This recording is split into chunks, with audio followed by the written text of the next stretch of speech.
إن الحمد لله نحمده ونستعينه ونستغفره ونعوذ بالله من شرور أنفسنا وسيئات أعمالنا من يهديه الله فلا مضل له ومن يضلل فلا هادي له وأشهد أن لا إله إلا الله وحده لا شريك له وأشهد أن محمدا عبده ورسوله يا أيها الذين آمنوا اتقوا الله حق تقاته ولا تموتن إلا وأنتم مسلمون يا أيها الناس اتقوا ربكم الذي خلقكم من نفس واحدة وخلق منها زوجها وبث منهما رجالا كثيرا ونساء واتقوا الله الذي تساءلون به والأرحام إن الله كان عليكم رقيبا يا أيها الذين آمنوا اتقوا الله وقولوا قولا سديدا يصلح لكم أعمالكم ويغفر لكم ذنوبكم ومن يطع الله ورسوله فقد فاز فوزا عظيما أما بعد فإن أصدق الحديث كتاب الله وخير الهدي هدي محمد صلى الله عليه وسلم وشر الأمور محدثاتها وكل محدثة بدعة وكل بدعة ضلالة وكل ضلالة في النار. Nous sommes arrivés par la grâce d'Allah subhanahu wa ta'ala au verset 121 de sourate al-Baqarah. أعوذ بالله من الشيطان الرجيم الذين آتيناهم الكتاب يتلونه حق تلاوته أولئك يؤمنون به ومن يكفر به فأولئك هم الخاسرون. Dans le sens du verset, Allah subhanahu wa ta'ala dit: ceux à qui nous avons donné le livre, qu'ils le récitent comme il se doit, ceux-là y croient. Et ceux qui n'y croient pas sont les perdants. Allah tabarak wa ta'ala informe que ceux à qui il a donné le livre, il les a gratifiés de cet immense bienfait, du fait qu'ils récitent le livre. Ici, il ne s'agit pas de la simple récitation. D'ailleurs, les savants du tafsir ont divergé sur le sens de yatlunahu haqqa tilawatihi. Yatlunahu, il y a certains savants qui ont dit qu'ils le récitent comme il mérite d'être récité, c'est-à-dire il le récite en méditant ses sens et en rendant licite son licite et illicite son illicite. D'autres ont dit il le récite comme il doit être récité, c'est-à-dire qu'il ne le falsifie pas. Il ne le falsifie pas, comme cela a été rapporté des gens du livre, qui tournent leur langue comme si c'est pour faire ressembler leur récitation au livre, alors qu'il ne fait pas partie du livre. Et ils disent il vient de la part d'Allah, alors qu'il ne vient pas de la part d'Allah. Et ils inventent, ils forgent des mensonges sur Allah subhanahu wa ta'ala alors qu'ils savent. D'autres savants ont dit yatlunahu haqqa tilawatihi, ici c'est dans le sens yattabi'unahu. Et tilawa dans la langue arabe, ça peut venir dans le sens al-ittiba', le suivi. Donc on pourra dire que ce qui est voulu par ce verset, c'est qu'il le récite comme il mérite d'être récité, sans le falsifier, en méditant ses sens, en rendant licite son licite, illicite son illicite, et qui suivent ses principes, qui pratiquent ce qu'ils lisent et ce qu'ils récitent. Donc, cela peut englober tous ces sens. Et comme Cheikh al-Uthaymin rahimahullah rappelle constamment dans son tafsir, à chaque fois qu'il y a divergence entre les mufassirin dans une explication d'un verset, si on peut garder tous les sens, ils ne se contredisent pas, mais ils vont tous dans un sens commun, on peut garder tous ces sens, alors on garde tous ces sens tant qu'il n'y a pas d'opposition ou de contradiction entre eux. Donc c'est pour ça qu'ici on pourra dire, ce qui est voulu par cela, c'est qu'il le récite comme il se doit, sans le falsifier, et en méditant ses sens, en rendant licite ce qu'Allah a rendu licite, et illicite ce qu'Allah a rendu illicite, tout en pratiquant et en suivant ses principes. C'est pour ça que Cheikh Sa'di rahimahullah a dit, c'est-à-dire qu'ils suivent comme ils méritent d'être suivis. Ils le suivent comme ils méritent d'être suivis. Et at-tilawa ici pour lui c'est l'ittiba', le suivi. Donc ils rendent licite son licite, ils rendent illicite son illicite. Ils pratiquent les versets clairs et sans équivoque. Et ils croient dans les versets qui sont équivoques. Voilà ceux qui sont les bienheureux parmi les gens du livre, ceux qui ont reconnu le bienfait d'Allah tabaraka wa ta'ala sur eux et qui ont été reconnaissants envers Allah subhanahu wa ta'ala, reconnaissants de ses bienfaits. Et ils ont cru dans tous les messagers et ils n'ont pas fait de différence entre l'un d'entre eux. Voilà ceux qui sont les vrais croyants, non pas ceux qui ont dit « Nous croyons en ce qui nous a été révélé à nous, mais nous rejetons tout ce qui vient après nous. » C'est pour ça qu'Allah Ta'ala a mis en garde cette dernière catégorie, ceux qui croient en une partie et qui rejettent une partie. وَمَنْ يَكْفُرْ بِهِ فَأُولَٰئِكَ هُمُ الْخَاسِرُونَ. Et ceux qui n'y croient pas sont bel et bien les perdants, sont eux les perdants. Puis Allah tabaraka wa ta'ala dit يا بني إسرائيل اذكروا نعمتي التي أنعمت عليكم وأني فضلتكم على العالمين واتقوا يوما لا تجزي نفس عن نفس شيئا ولا يقبل منها عدل ولا تنفعها شفاعة ولا هم ينصرون. Dans le sens de sa parole subhanahu wa ta'ala, ô enfants d'Israël, rappelez-vous mon bienfait dont je vous ai comblé et que je vous ai favorisé par-dessus le reste du monde de leur époque. Et redoutez le jour où nulle âme ne bénéficiera à une autre, où l'on n'acceptera d'elle aucune compensation et où aucune intercession ne lui sera utile et ils ne seront point secourus. Ces deux versets, il y a eu exactement leur semblable dans les versets 47 et 48 de Surat al-Baqarah. Donc nous n'allons pas répéter leur explication. Vous y retournez, Inch'Allah, nous avons déjà expliqué. Puis Allah subhanahu wa ta'ala a dit وَإِذِ ابْتَلَى إِبْرَاهِيمَ رَبُّهُ بِكَلِمَاتٍ فَأَتَمَّهُنَّ قال إني جاعلك للناس إماما قال ومن ذريتي قال لا ينال عهد الظالمين.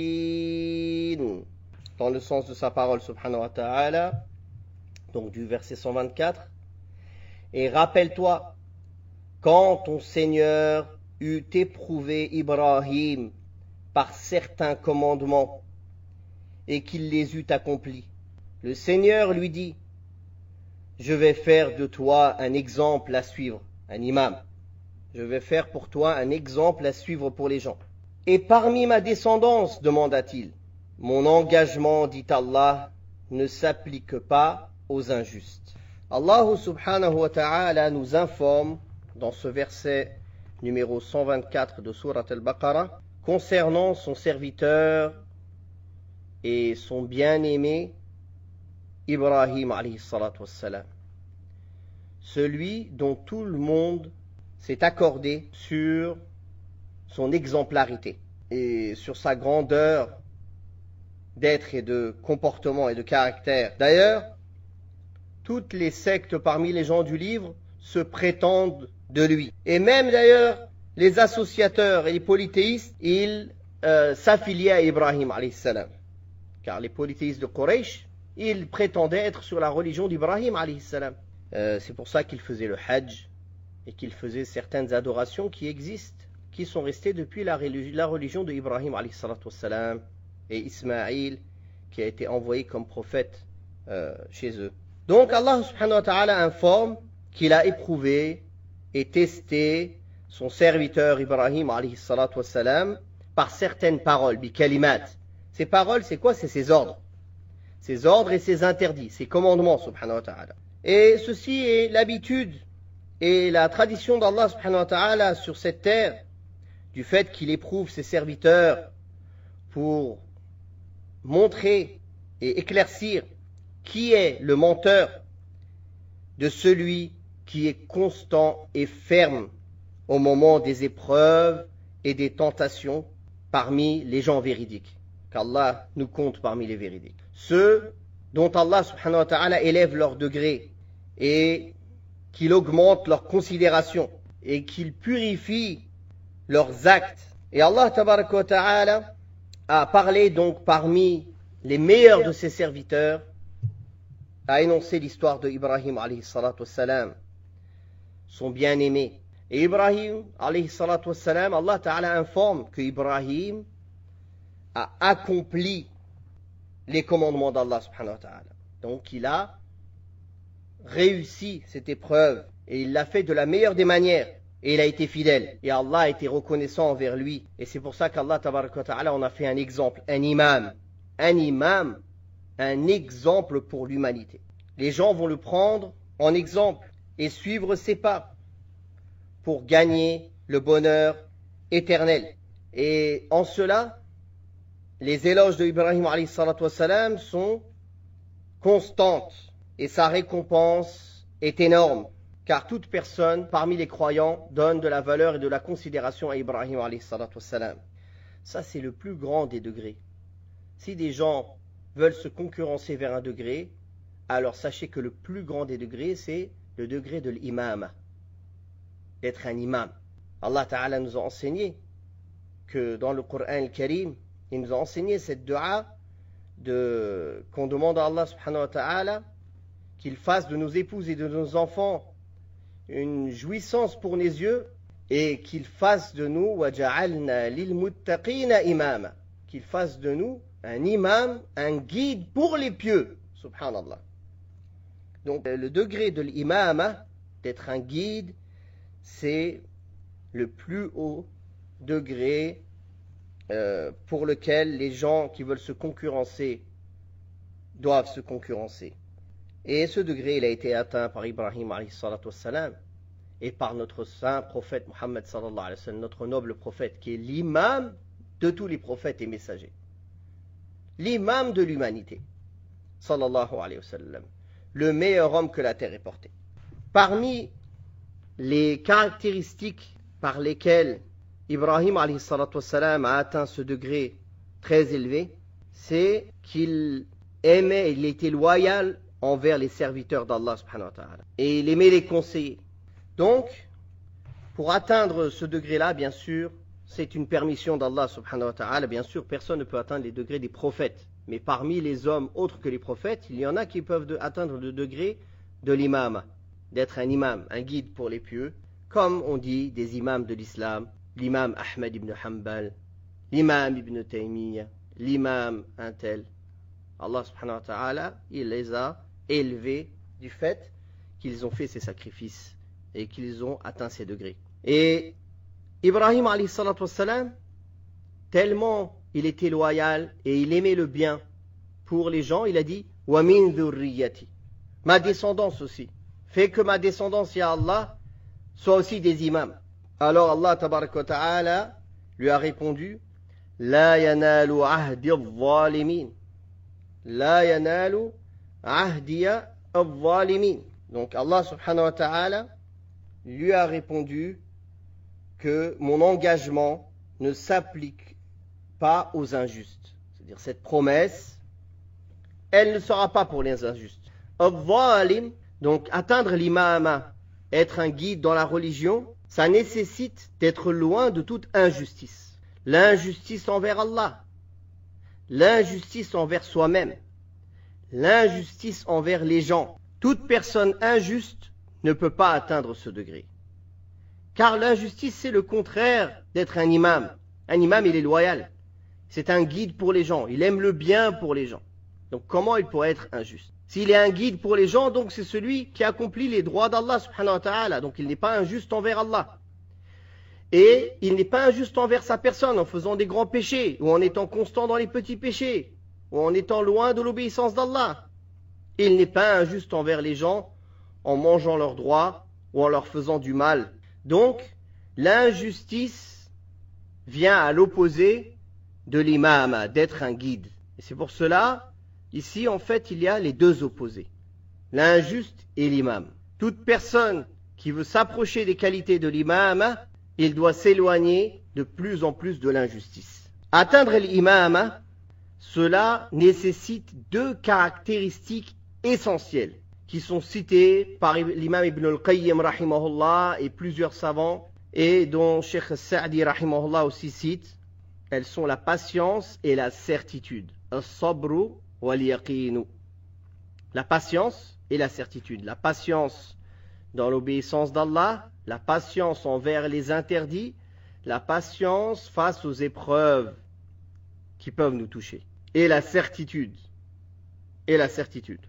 Donc cela prouve que cette personne qui atteint ce degré a une foi très grande et des œuvres pieuses et un comportement et une morale très élevés et un savoir-vivre et un savoir-être proche de la perfection, droit. Et il a dans son cœur l'amour d'Allah subhanahu wa ta'ala complète et sa crainte et le retour à Allah subhanahu wa ta'ala et le repentir.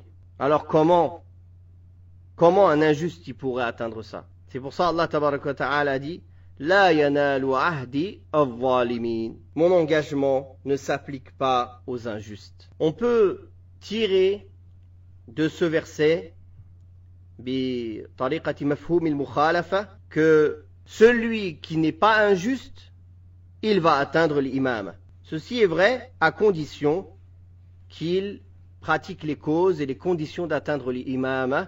Et on a parlé des deux principales causes, la patience et la certitude. Puis Allah subhanahu wa ta'ala dit وَإِذْ جَعَلْنَا الْبَيْتَ مَثَابَةً لِلنَّاسِ وَأَمْنًا وَاتَّخِذُوا مِن مَّقَامِ إِبْرَاهِيمَ مُصَلًّى وَعَهِدْنَا إِلَى إِبْرَاهِيمَ وَإِسْمَاعِيلَ أَن طَهِّرَا بَيْتِيَ لِلطَّائِفِينَ وَالْعَاكِفِينَ وَالرُّكَّعِ السُّجُودِ. Dans le sens de la parole d'Allah tabaraka wa ta'ala. Et rappelle-toi, quand nous fîmes de la maison un lieu de visite et un asile pour les gens, adoptez donc pour lieu de prière la station de Ibrahim. Et nous confiâmes à Ibrahim et Ismaïl ceci: purifiez ma maison pour ceux qui circumambulent, y font retraite pieuse, s'y inclinent et s'y prosternent. Donc Ibrahim, c'est traduit par Abraham. Ismaïl par Ismaël, mais on ne traduit pas les prénoms des prophètes. Ça c'est juste pour ceux qui ont des références chrétiennes, qui puissent s'y retrouver et reconnaître. En espérant que même des non-musulmans écoutent et soient guidés par ces explications du Coran, Inch'Allah. Donc, dans ces versets, on en est au verset 125. Allah Ta'ala cite un exemple qui prouve l'exemplarité et le fait que Ibrahim alayhi salatu wassalam est un imam. Du fait que Ibrahim alayhi salatu wassalam, Allah l'a choisi pour construire la maison sacrée de la Mecque avec son fils, pour qu'il en soit un pilier parmi les piliers de l'islam et une cause d'effacer les péchés. Et on y retrouve parmi les traces et les effets du bien-aimé Ibrahim alayhi salam et de ses enfants, avec lesquels on reconnaît son degré d'imam et d'exemplarité, et avec lesquels on peut se rappeler la situation de piété dans laquelle il était. Donc Allah tabaraka wa ta'ala dit وَإِذْ جَعَلْنَا الْبَيْتَ مَثَابَةً لِلنَّاسِ وَإِذْ جَعَلْنَا الْبَيْتَ مَثَابَةً لِلنَّاسِ. Et quand nous fîmes de la maison un lieu de visite et un asile pour les gens. Mathabatan, c'est un endroit où les gens reviennent et trouvent un lieu de résidence et un lieu où ils peuvent être en sécurité et ils y retrouvent des bienfaits religieux et mondains et qu'ils y reviennent à chaque fois. Et Allah Ta'ala, il l'a fait amnan. Il en a fait un lieu de sécurité. Non pas seulement un endroit où les gens s'y retrouvent, mais un lieu de sécurité. Toute chose y est en sécurité. Même les animaux féroces, même les choses inertes. Comment ça? Quelqu'un dit comment les choses inertes et les animaux féroces sont en sécurité dans la maison sacrée? Naam. Allah Ta'ala a interdit par la bouche de son prophète sallallahu alayhi wa sallam de casser les branches dans les limites sacrées de la Mecque, de chasser le gibier. Donc il y a des règles spécifiques dans les limites sacrées de la Mecque, même pour le non-pèlerin, pour toute personne. D'ailleurs, tellement la sacralisation de la Mecque et des limites sacrées de la Mecque était grande, même chez les polythéistes, que la personne qui trouvait son père, le tueur de son père, s'il trouvait le tueur de son père dans les limites sacrées de la Mecque, il ne le provoquait pas, il ne lui parlait même pas. Il ne le cherchait pas après lui. Tant qu'il était dans les limites sacrées de la Mecque. Donc quand l'islam est venu, il a consenti en cela, car ils ont pris cette considération pour les limites sacrées de la Mecque de la religion de Ibrahim alayhi salatu wassalam. Ce n'était pas une chose mauvaise, mais une bonne chose. Donc l'islam est venu confirmer cela et le réglementer et augmenter encore en sacralisation et en respect la Mecque et les limites sacrées de la Mecque. Quand Allah tabaraka wa ta'ala dit « Wattakhidhu min maqami Ibrahim musalla » et adoptez donc maqam Ibrahim musalla, je laisse en arabe exprès, parce qu'ici il est traduit, parce qu'on peut en comprendre plusieurs sens. Cela peut vouloir dire de prendre la station de Ibrahim qui est connue aujourd'hui, celle qui est entourée par, juste en face de la porte de la Kaaba, un petit objet doré qui a des vitres autour. Donc il y a, en fait, ça c'est juste pour protéger. À l'intérieur, il y a une pierre. Ils disent c'est la station de Ibrahim, où il se tenait pour regarder la maison sacrée et pour la construire. Donc, la première explication, c'est le fait de prier les 2 rak'at après le tawaf derrière cet endroit-là. Comme tout le monde sait, c'est une sunna de faire 2 unités de prière après avoir fait le tawaf. Quand on fait le tawaf, les circumambulations autour de la maison sacrée, les 7 tours, de faire 2 unités de prière surérogatoires derrière la station de Ibrahim. Pas tout de suite derrière, aujourd'hui c'est pas possible, plus loin derrière. Plus loin derrière, un endroit où on ne gêne pas les gens. Donc ça c'est la première explication. وَاتَّخِذُوا مِن مَّقَامِ إِبْرَاهِيمَ مُصَلَّى, le fait de prier les 2 unités de prière après chaque tawaf. Mais il y a une explication plus vaste que cela. وَاتَّخِذُوا مِن مَّقَامِ إِبْرَاهِيمَ مُصَلَّى, c'est-à-dire prenez pour exemple toutes les stations de Ibrahim pendant son pèlerinage et les différentes adorations qu'il a fait.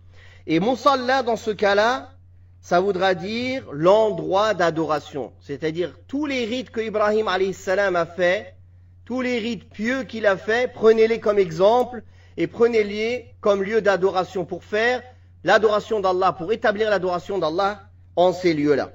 Et ça c'est beaucoup plus général.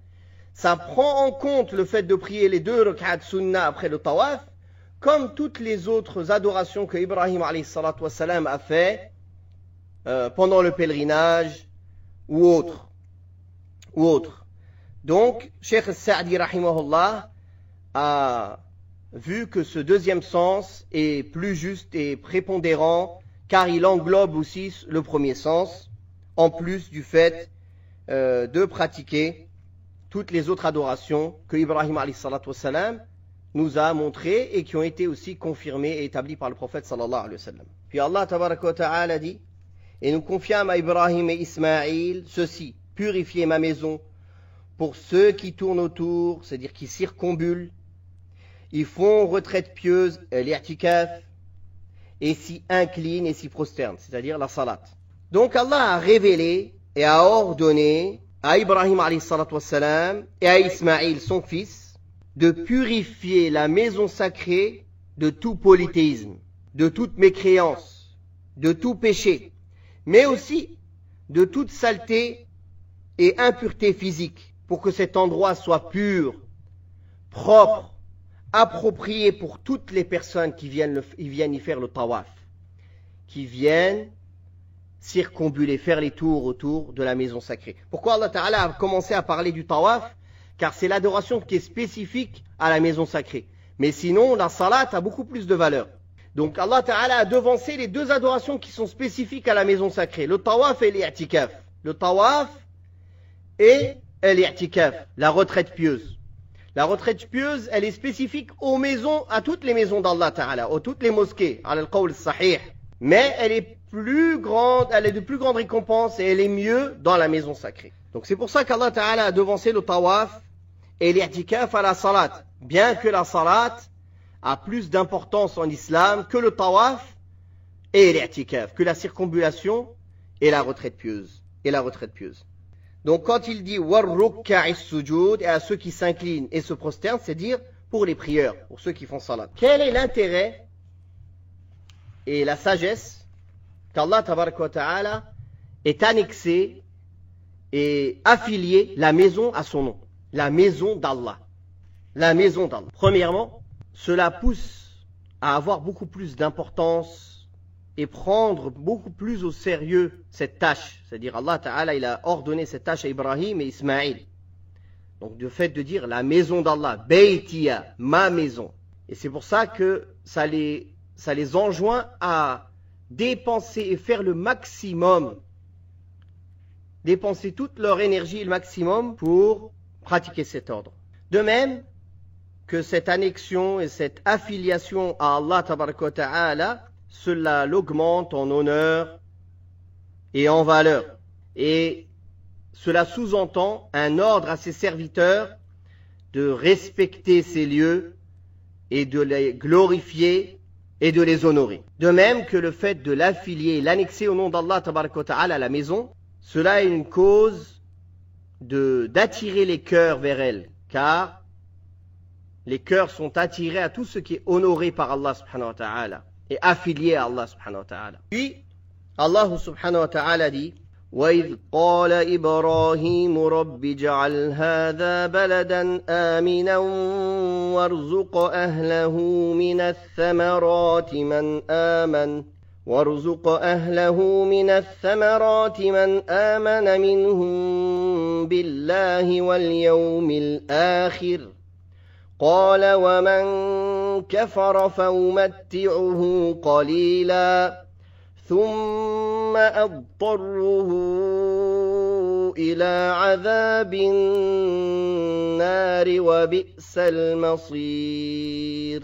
Dans le sens de sa parole subhanahu wa ta'ala, et quand Ibrahim supplia, ô mon Seigneur, fais de cette cité un lieu de sécurité et fait attribution des fruits à ceux qui parmi ses habitants auront cru en Allah et au jour dernier. Le Seigneur dit, et quiconque n'y aura pas cru, alors je lui concéderai une courte jouissance ici-bas, puis je le contraindrai au châtiment du feu dans l'au-delà, et quelle mauvaise destination. Ici Allah tabaraka wa ta'ala nous expose que Ibrahim alayhi salatu wassalam, quand il a invoqué pour cette maison, qu'elle soit une cité, que c'est autour de cette maison, la cité qui abrite la maison sacrée, soit une cité sécurisée, soit une cité, un lieu de sécurité, et qu'il octroie et qu'il pourvoit à ses habitants tout type de fruits. Mais Ibrahim alayhi salatu wassalam, comme dans son invocation tout à l'heure, quand il a demandé au min dhurriyati, quand Allah Ta'ala l'a fait imam, il a dit et ma descendance. Il avait fait une invocation générale, absolue, qui n'était pas réglementée, qui n'était pas limitée. Alors ici, par politesse envers Allah subhanahu wa ta'ala, il n'a pas voulu refaire la même erreur. Il a dit octroi de toutes sortes de fruits aux habitants de cette cité, aux croyants parmi eux. C'est pour ça qu'il l'a dit Man amana minhum Man amana minhum billahi wal yawmil akhir. Après avoir fait dua, il a rajouté cette condition, par politesse envers Allah subhanahu wa ta'ala, de ne pas faire la même erreur que la première fois, d'invoquer une invocation absolue et généralisée pour tout le monde. Alors Allah ta'ala a répondu à cette condition que Ibrahim alayhi salatu wassalam, car ici, il n'a pas demandé l'imama dans la religion, mais il a demandé la subsistance. Et la subsistance, elle n'est pas limitée aux croyants.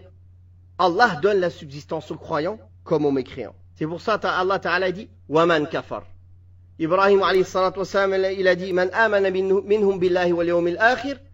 Allah lui répond وَمَنْ كَفَرْ. Et les mécréants aussi. Eux aussi, ils auront leur risque. Et Allah donne ce bas monde à ceux qu'il aime et à ceux qu'il n'aime pas. Par contre, il donne la foi et la religion exclusivement à ceux qu'il aime. Subhanahu wa ta'ala. Donc, la subsistance d'Allah, elle est généralisée pour le croyant, pour le pieux, pour le pervers, pour le mécréant, pour le pécheur, pour l'obéissant, pour tout le monde. Mais le musulman, il prend aide dans la subsistance d'Allah tabaraka wa ta'ala pour adorer Allah. Et à partir de là, il va et il passe vers des bienfaits et des plaisirs constants et meilleurs qui sont les délices du paradis. Quant au mécréant, il en jouit une courte jouissance dans ce bas monde, puis Allah tabaraka wa ta'ala le contraint au châtiment du feu. C'est-à-dire qu'il y tire, et lui, il y tire car la personne, il n'est pas, bien sûr, il va y aller contre son gré. Il y sera contraint au châtiment du feu dans l'au-delà. Et quelle mauvaise destination. Et quelle mauvaise destination. Nous allons nous arrêter là pour aujourd'hui, Inch'Allah. Wallahu ta'ala a'la wa a'lam. وصل الله على محمد وعلى آله وصحبه وسلم سبحانك اللهم وبحمدك أشهد أن لا إله إلا أنت أستغفرك وأتوب إليك